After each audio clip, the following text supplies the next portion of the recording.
మొన్నటి దాకా బెట్టింగ్ యాప్లు ప్రమోట్ చేసిన వాళ్ళ మీద వరుస పెట్టి యాక్షన్ తీసుకుంది కదా సర్కారు. అట్లా చాలా మంది బయటపడ్డారు, కేసులు కూడా పడ్డాయి.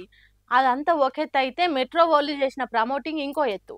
ఇప్పుడు వాళ్ళకు కూడా సోట్లు పడ్డట్టే కొడుతుంది కథ చూస్తుంటే. చట్టం కింద అందరు సమానమే, rule is rule, rule for all కదా.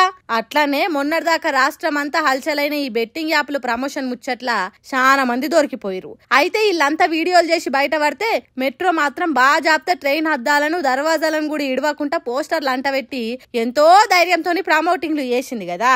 మరి అందరి మీద యాక్షన్ తీసుకున్నప్పుడు వీళ్ళని అట్లెట్లు ఇడిచబెడతారని తెలంగాణ హైకోర్టులా పిల్లేసిర్రు. న్యాయవాది నాగూర్ బాబు ఈ పిల్ను దాఖలు చేసిండు.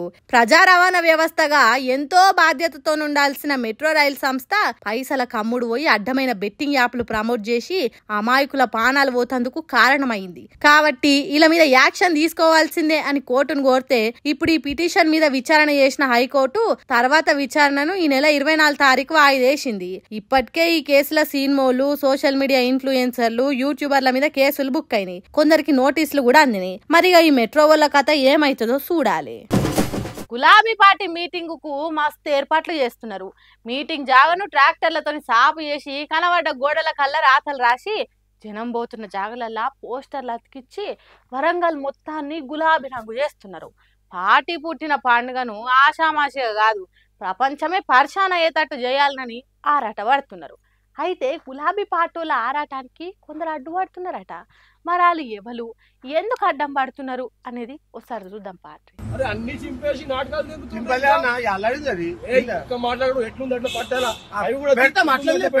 ఒకటి చెప్తుంటావా, ఈ గోడకు మొత్తం అవే ఉండేది తెలుసా. నా ఇల్లు ఇదే. చూసిండ్రా బీఆర్ఎస్ పాటోలు పోస్టర్లు వేసుకుంటా పోతా అంటే ఇతగాడెవలో పీక్కుంటా పోయిండట. మరి ఎట్లా దొరకబట్టినరో ఎట్లా గాని పెట్టినరో తెలియదు గాని అక్కడనే అదును మీద అందుకొని పీకేసిన పోస్టర్లను మళ్ళా వాళ్ళతోని గోడ కతికిస్తున్నారు.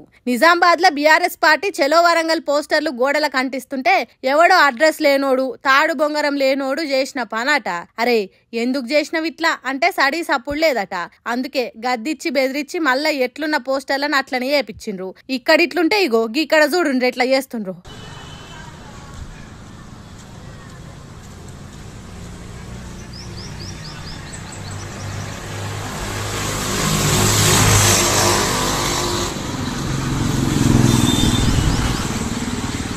చూసిండ్రా ఎట్లా చేసిండ్రో. పార్టీ సభ అయిపోయేదాకనైనా ఉంచకుండా గోడకు రాసిన రాతల మీద సున్నాలు కొట్టిండ్రు. మరి ఎవరు ఇట్లా చేసిండ్రు? సర్కార్ చేయమన్నదా, లేకుంటే సర్కార్ ఆఫీసర్లే అతి ఉత్సాహం చూపెడుతున్నారా, లేకుంటే ఆ గోడల ఇండ్లు గల్లోలే చేసిండ్రా అనేది మనకు తెలియదు గాని మా పార్టీ మీటింగులు సంబురంగా సాగకుండా అడుగడుగున అడ్డుపుల్లలు వేస్తున్నారని బీఆర్ఎస్ పార్టీలు అంటున్నారు. ఎక్కడన్నున్నదా ఇట్లా పోస్టర్లు వీకేశుడు, గోడ రాతల మీద సున్నాలు కొట్టుడు? ఎందుకు ఇట్లా చేస్తున్నారు అని ప్రశ్నిస్తున్నారు బీఆర్ఎస్ పార్టీలు.